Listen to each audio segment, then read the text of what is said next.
Healthcare. I, Dr. Prashant, welcome you to this webinar on influenza and its prevention. Doctor, as you know, Hetero Healthcare is an innovative pharmaceutical company.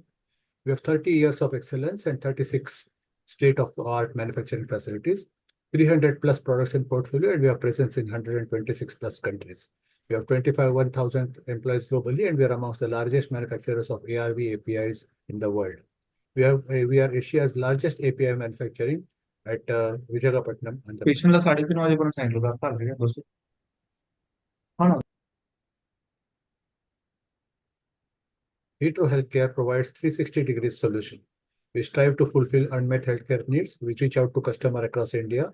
We have a wide product range encompassing multiple specialties and pioneering in quality and innovation. We have a distinction of bringing 4 biosimilar products to market within 5 years of initiation.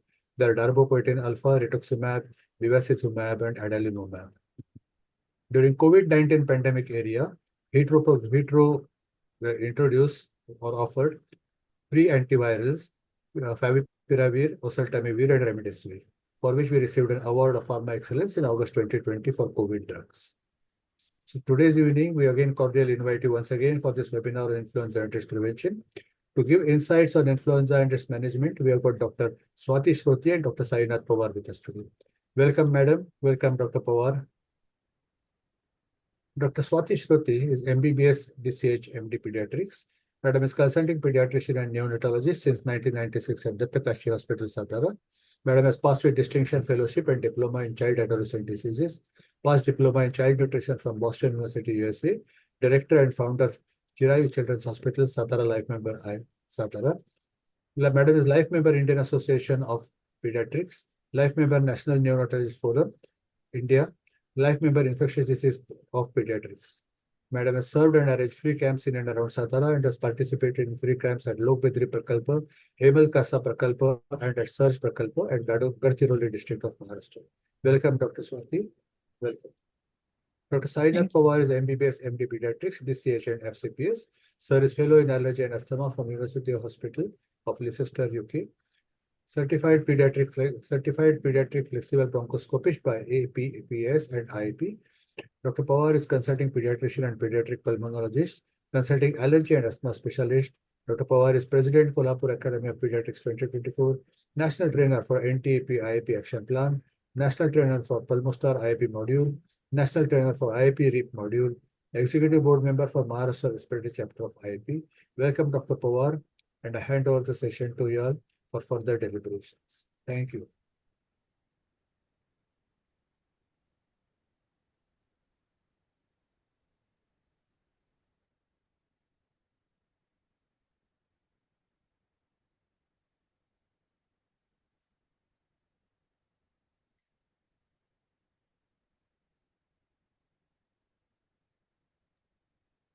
Okay.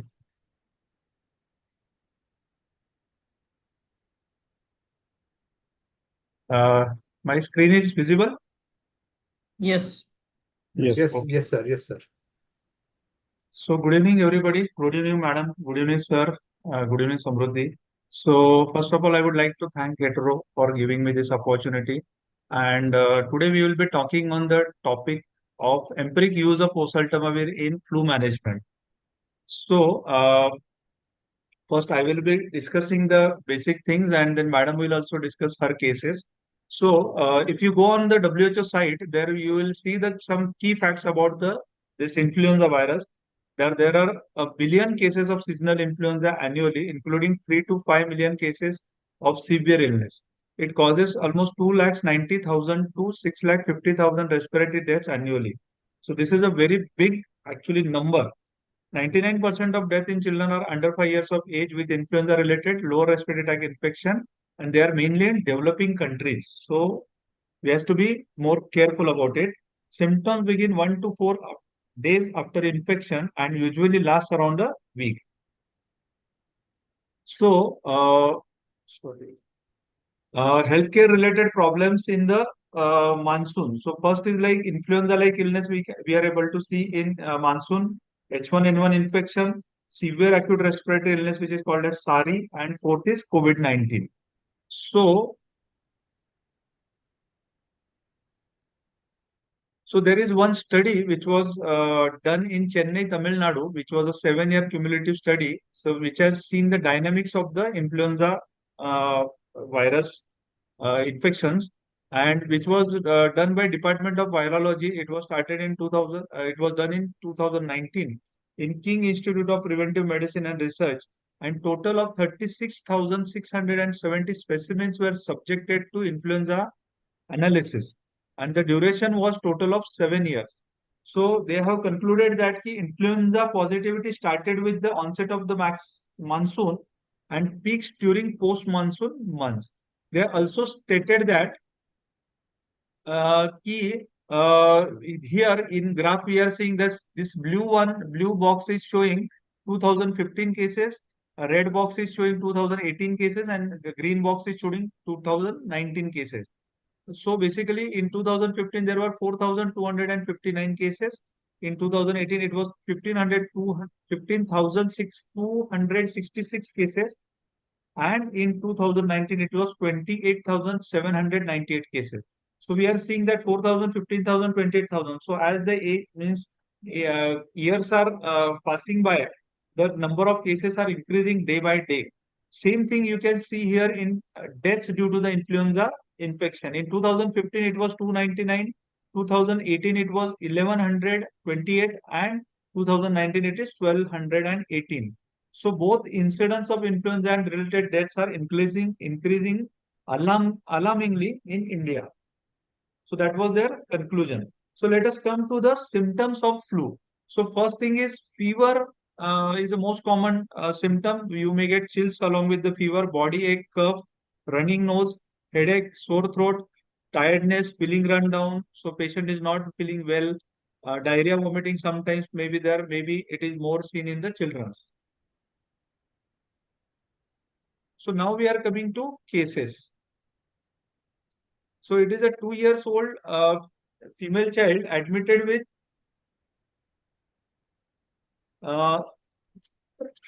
cough 5 days, which was a dry cough, cold since 4 days, and fever since 3 days, which was high grade intermittent fever. On examination, we examined the child. It was heart rate of 125 minute, respiratory rate of 35 per minute. Tachypnea was plus. Respiratory system examination has shown bilateral clefts and bronchi. And our provisional diagnosis in this patient was LRTA. So we have started with investigations as patient is admitted. HB of 11, then WBC count of 11,500, polymorphs of 26, lymphocytes 72. So we can say there is a slightly lymphocytosis. Eosin monophil was 2%, which was normal. Platelet was normal 2,46,000. CRP was mildly raised, which was 9. This was the X-ray which is done of that patient, and we are able to see that there is some hilar haziness here, and in right mid zone there is a haziness we can see, or there is infiltration. So this was X-ray. Our diagnosis was provisional diagnosis was LRTI. So as a diagnosis of LRTI, we started patient on IV antibiotics. We have started nebulization with levosalbutamol. Little first 48 hours, we thought that patient is improving. Tachypnea was reduced. Fever was there. But on day 3, somehow patient was not looking well, and he was drowsy, sick looking, not accepting feeds, and the sensorium was deteriorating on day 3 of admission. So which has clicked there is some problem, and then we went ahead with that season was also a rainy season sort of things. Lot of flu cases were there, so we decided to go ahead with H1N1 swab, and which came positive. And immediately after sending swab, we have started this patient on oseltamivir. And within next 48 hours, by the time swab report came, actually patient has already started to get improvement. He has got fever was reduced, tachypnea was reduced, his chest signs were better, and patient had shown overall improvement. So here we are seeing a 2-year child with a provisional diagnosis of LRTI, but gradually sensorium deteriorated, and then we added oseltamivir and he improved. So this is our first case. So before going to second case, we'll just discuss that viral and bacterial. So whenever we are getting patient, this patient also our patient, we were thinking whether it is initially we were thinking whether it is bacterial, so we have started him on antibiotics. but later it turned out to be viral. So basically, how to differentiate between viral and bacterial? So basically, what we can viral, whenever viral is getting, the onset of viral is like acute, but it is generally more gradual than bacterial. And in viral, there will be some family member or some nearby contact who is having similar complaint like cough cold or something like that. So that shows that it is viral infection. Bacterial, generally it is high grade fever on day one of the year, and generally may not be any other person who is affected. Cough is predominant symptom in viral, and bacterial it is less likely to be cough, will be less there. Cervical lymphadenopathy will be seen more in the bacterial infection because they have got pharyngeal congestion, and so the cervical lymph nodes will be enlarged. Associated symptoms like rhinorrhea, exanthema, hoarseness of voice, diarrhea, conjunctivitis, this may be with more likely to be in viral because viral is generally multi-system affection. And in the bacterial, all these things will be less, and it is a generally localized infection, so other symptoms are less. So if you see local examination viral, there will be mild redness, nothing else will be there. But in bacterial, you may say thick exudate, purulent patchy tonsils, so which will direct towards a bacterial infection. So bacterial is more localized, viral is more generalized. So now we are coming to our second case, who is now he is an elder child who is a 14 years old boy with no underlying comorbid condition, and he was referred to our hospital. He initially had low-grade fever, sore throat, and myalgia and sore throat for last 7 days. Slowly, there was no breathlessness, vomiting, and diarrhea. Slowly, the fever was increasing. Patient was not responding to the treatment which they already started. They have given antibiotics like ceftriaxone and piperacillin tazobactam. But sorry.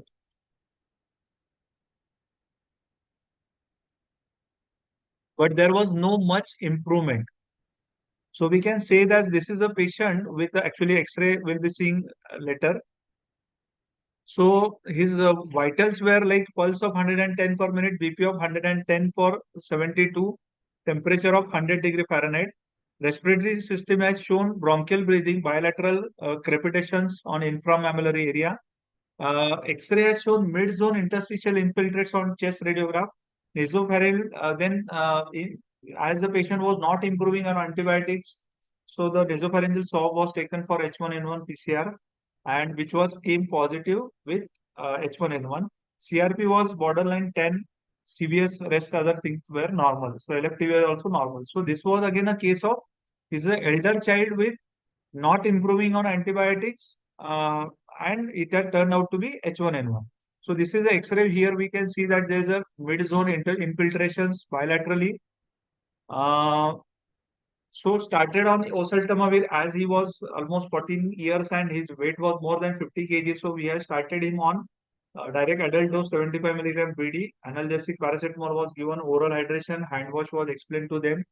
And slowly patient showed improvement. Gradually his X-ray also improved. Here we can see the improved X-ray also. So this was our second case, which was a elder child with H1N1 infection. So now we are coming towards theory part. So influenza. So basically, let's learn about the influenza. Influenza, one of the most common infectious disease caused by influenza virus. It is highly contagious airborne disease that occurs in seasonal epidemics and manifests as an acute febrile illness. Sometimes it can cause mild illness, sometimes it can cause severe illness also. And serious outcome of flu infection can result in hospitalization and death. Then here we are seeing the anatomy of the anatomy of the influenza virus, and we can see on diagram that there are multiple surface proteins, and there are two main types of surface protein. This is one is hemagglutinin and second is a neuraminidase. So this is H and N. So all the classification of influenza A virus is on this surface protein like H1N1, H2N2, H3N3, whatever it is. So that is mainly on the basis of H and N surface antigen. So which is the commonest now nowadays? H1N1 and H3N2 is common. This. So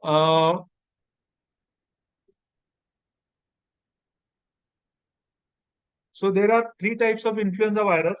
First is influenza A virus, which causes frequent epidemic due to the minor variations, and sometimes pandemics, periodic pandemic due to the if there is a major antigenic variation. And because of this antigenic variations, even if the person gets infection, he gets the immunity, but next time the virus is already mutated, so that again that immunity will not able to save that patient. So that's why there are pandemics or epidemics. So if the minor variation is there, there will be epidemic, small, and if the major variation is there, it can cause pandemics. So influenza B virus infects only human and it causes local epidemics. Influenza C virus infects human and swine. And influenza type C infection generally cause mild respiratory illness and not thought to cause epidemics.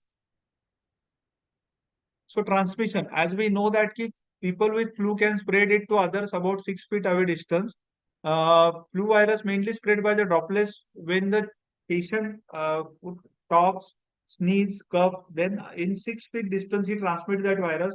And if somebody is there in that 6 feet, he can catch the virus.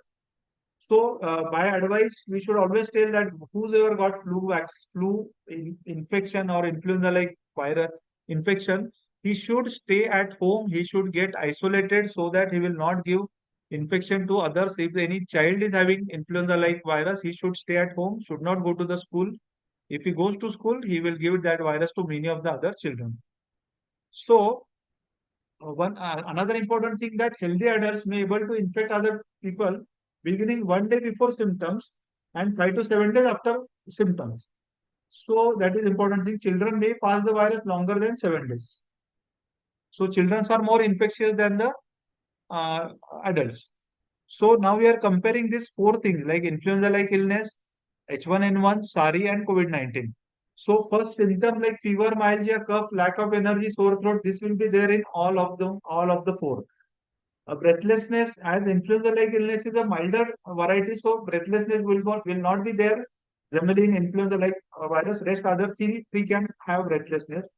Loss of smell and loss of taste is classical of COVID-19. Everybody knows that, so it is goes into favor of COVID-19. Diarrhea generally may be there in COVID-19. Sometimes it is associated with H1N1 also. Headache may or may not be there in all of four. So the emergency warning signs of the influenza sickness.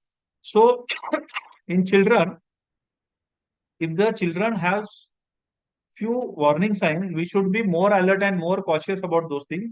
So which are those warning signs? The first is fast breathing, trouble breathing, like breathing difficulty. Bluish discoloration means cyanosis. Not drinking enough fluids, waking up or not interacting, being so irritable that child does not means if the child is so irritable that he doesn't want to get help, so that is the child is having some problem. And sometimes what happens, flu symptoms, you get the flu symptom, then you reduce the symptom, and again you get the symptom, which we can call as biphasic symptom. So that is again you should keep watch on this. And if there is a rash along with fever, then we should be more careful. If the child is infant, then what are the things like if the child is not able to eat, if the child is not able to produce tears when he is crying, that means he is so dehydrated that he is not able to produce tears. He has got trouble breathing, means tachypnea, and he has got less urine output, reduced urine output. These are the danger signs when an infant getting influenza. So what are the complications of flu?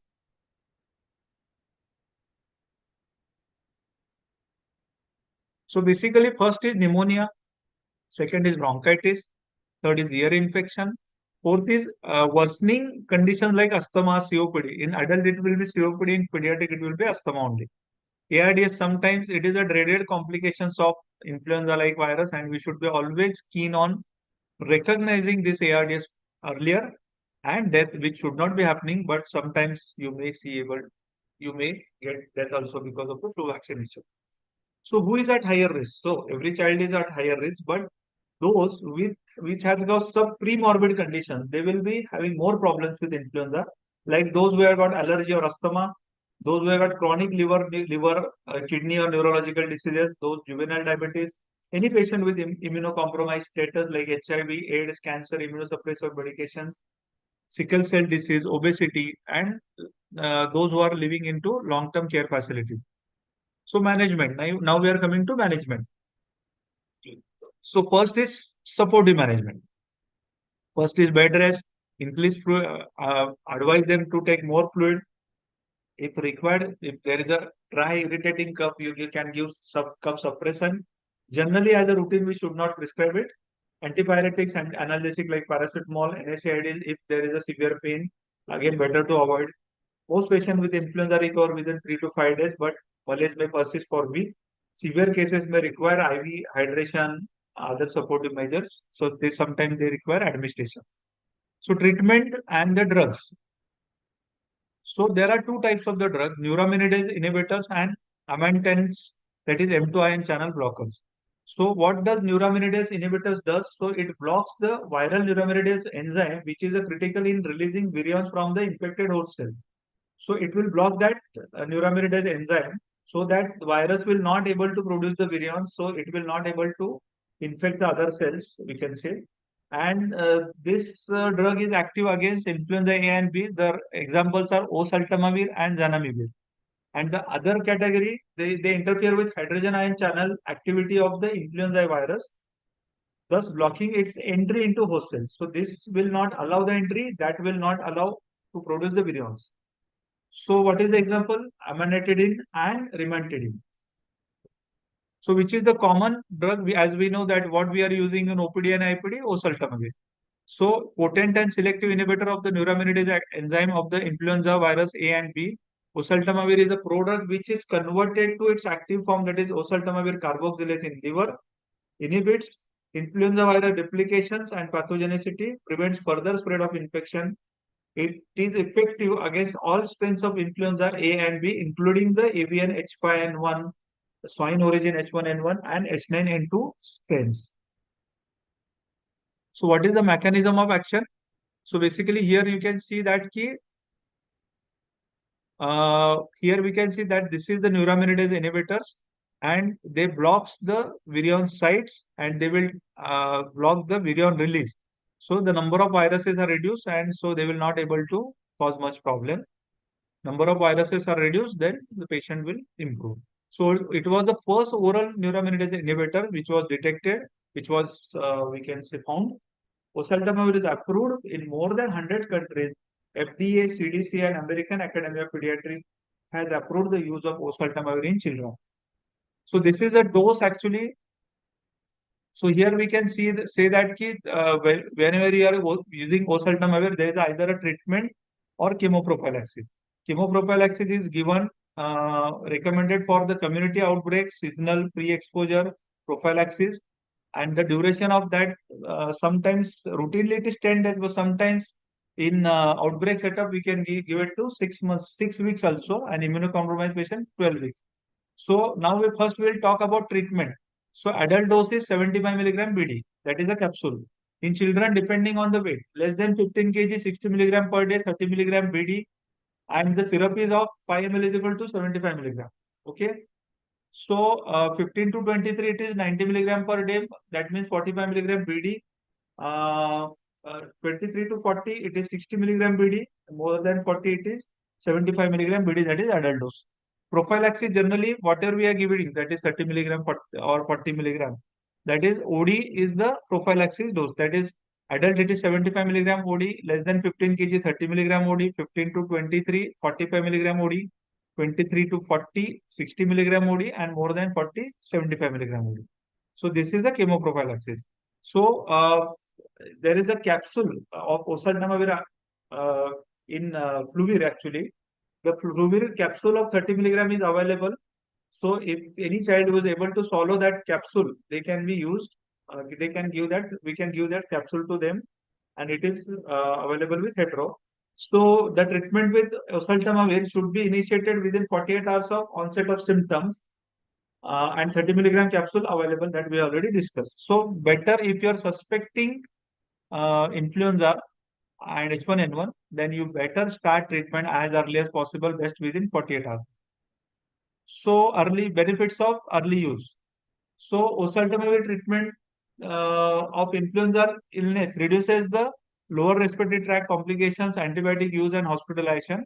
And there was one study has shown that it reduces the antibiotic use by 26.7%, lower respiratory tract complications by 55%, and hospitalization by 59%. So reducing occurrence and severity of the pneumonia due to H1N1 by early oseltamivir administration. So there was study done on 442 patients. The median time of symptoms of oseltamivir administration was 5 days, median timing. So when the patient gets symptom and when the oseltamivir was started. So they were divided into four groups, like less than 2 days, 3 to 7 days, 8 to 14 days, and more than 14 days.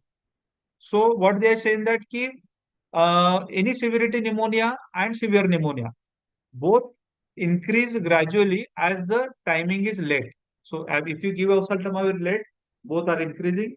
Earlier initiation of the oseltamivir administration has significantly reduced the occurrence of severity of pneumonia, and it has shortened the hospitalization timing also due to the pandemic in H1N1 2019. Even when administered 48 hours after symptoms, see already sometime patient will come to you late only. So you are not able to start it before 48 hours.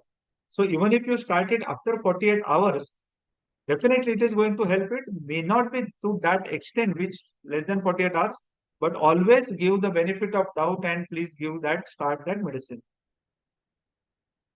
So patient with shorter time of oseltamivir administration were discharged earlier from the hospital. This was the conclusion from that study. So there is another study which has done to see that oseltamivir with azithromycin, whether it reduces the secondary bacterial infection. So what they have seen that this is a blue one with the incidence of secondary bacterial infection. So blue one is with oseltamivir and red one is with both oseltamivir and azithromycin. So you can see the red one incidence is very less.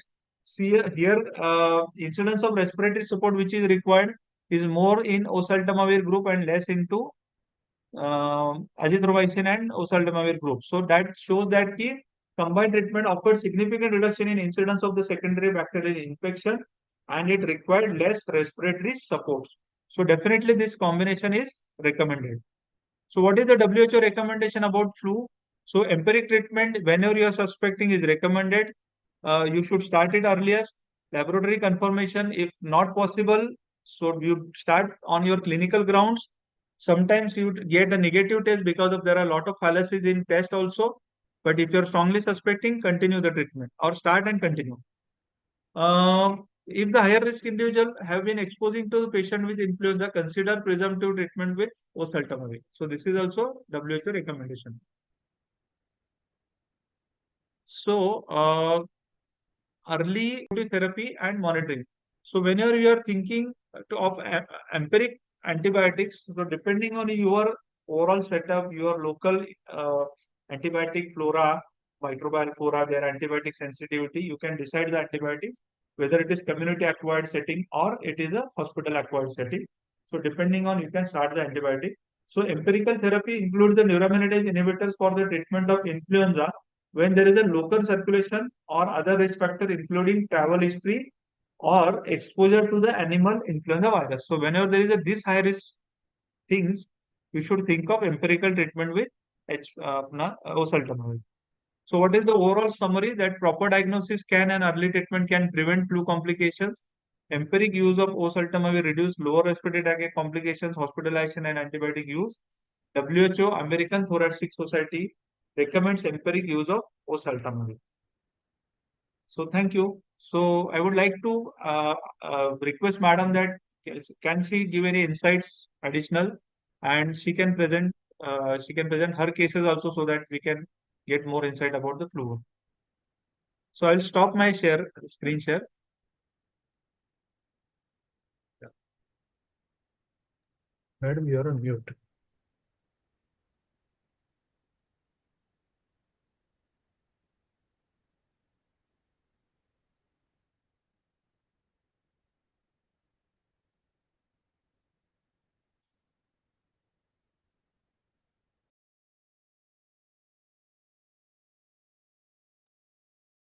Thank you. Thank you, Dr. Pawar. Now I will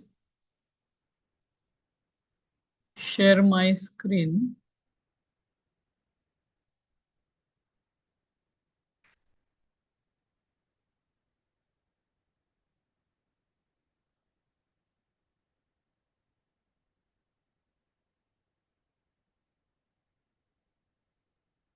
Can you see my screen?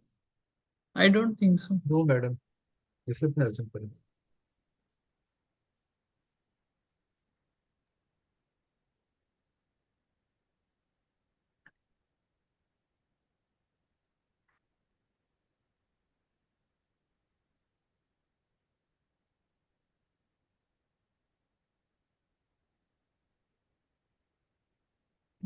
For sharing the screen, Mr. Akula will help, or I should?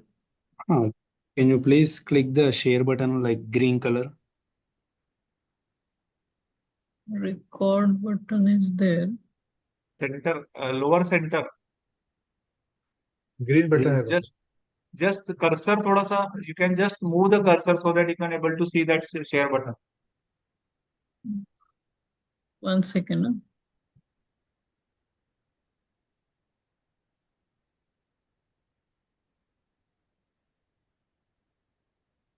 There will be a green color share button.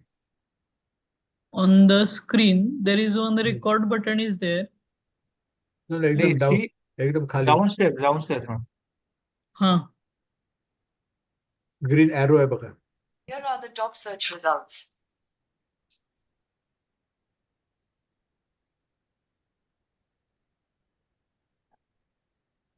एक minute है, मी check करते.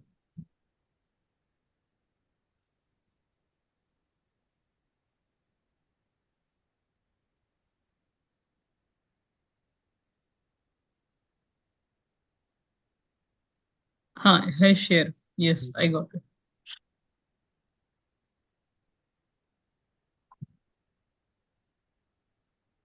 हाँ, you can see now.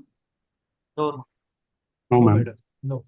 After clicking that, click the entire screen and there will be a blue color share button. Okay. Yes. Ah. Now you can see. I Yes, think. yes. We can see Yeah. now. Yes. Full. You can make it full screen, madam. Yes. Now you can see. Yeah. Yes. So one day in OPD, one 16 months boy was brought by his parents. The baby was brought with complaints of intermittent fever for 3 days, excessive salivation since last 15 hours, means overnight it was, and mild cough and cold for 3 days. From the local doctors, he had received antibiotics in the form of cefixime, but that did not show any signs of improvement. On examination, his vitals were, his pulse rate was 150 per minute, temperature was 100. Baby was not that much toxic and hydrated in spite of his excessive salivation.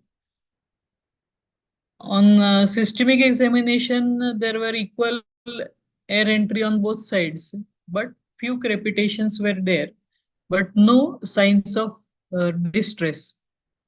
Other systemic examination was normal. His laboratory evaluation revealed normal hemogram with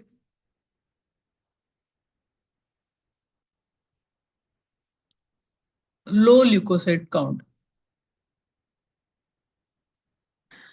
Then, considering the history, oseltamivir was started 2.5 ml twice a day for 5 days with symptomatic treatment like paracetamol. And for excessive salivation, some symptomatic treatment was given. Oral hydration was maintained. Symptomatic treatment was given also for cold and cough. And baby was treated on OPD basis as the parents were staying just near reachable distance. Baby showed marked improvement in his symptoms in 24 hours. And on day 3 of follow-up, baby was alert and playful as normal. This one case I took as an OPD case that we can use oseltamivir even on OPD basis and with good result if hydration is maintained and parents are explained properly. So it was a wonderful drug, oseltamivir. Similarly,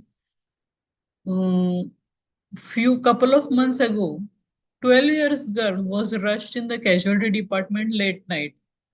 She was ill for last 7 days. She had developed altered sensorium since afternoon and had difficulty in breathing. Her mother told the junior resident that she had fever for last 6 days, cold and cough. Also, she had intermittent pain in abdomen with some change in the stool pattern. Her appetite was very poor for last 3 days. She had not received any food for last 3 days and even liquid she was unable to take. Examination revealed the child was drowsy, restless, mildly febrile with pulse rate 110 per minute. SpO2 was 98% and respiratory rate was 38, but it was effortless breathing. Eyes were red. Oral cavity showed multiple ulcers spreading to pharynx and marked dehydration was present. On systemic examination, chest was clear, cardiovascular and nervous system was normal, and abdominal examination showed some excessive peristaltic movements. Lab investigations revealed some leukopenia and low potassium. Other things were normal. She was put on IV first. Hydration was corrected. Previously, she had received oral antibiotics. And thinking in terms of viral disease, oseltamivir started empirically. Meanwhile, her throat swab came positive for H1N1. Symptomatic treatment was for fever was given, and as hydration regained, she showed signs of improvement. Yes, so these are my 2 cases. Dr. Pawar, do you want to say anything?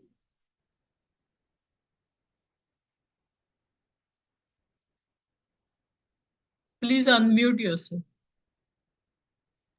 So these are 2 very good cases. So generally we see this such type of cases in OPD and Yes. IPD. I don't means already we have discussed everything. So I would like to say that as we already discussed that when your child this your patient also and my small patient also was Yeah. was it altered sensorium. So whenever there is a altered sensorium and you are not able to pick up any bacterial thing, so think of viral and Yes. means investigate further along with in that year. If you are strongly suspecting, you start the oseltamivir and then let the report come.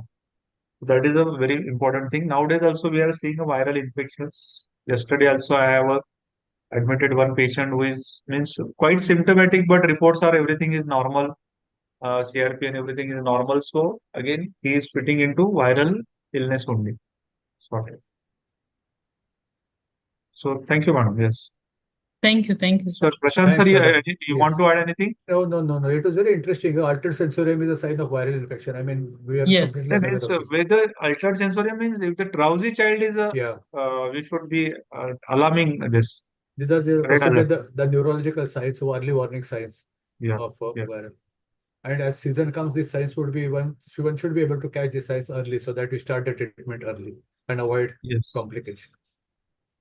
Thanks, Dr. Pawar. Thanks, Dr. Yes. Shruti, for wonderful insights on Yes. Thank you. influenza changing patterns, and we tend to learn a lot with this.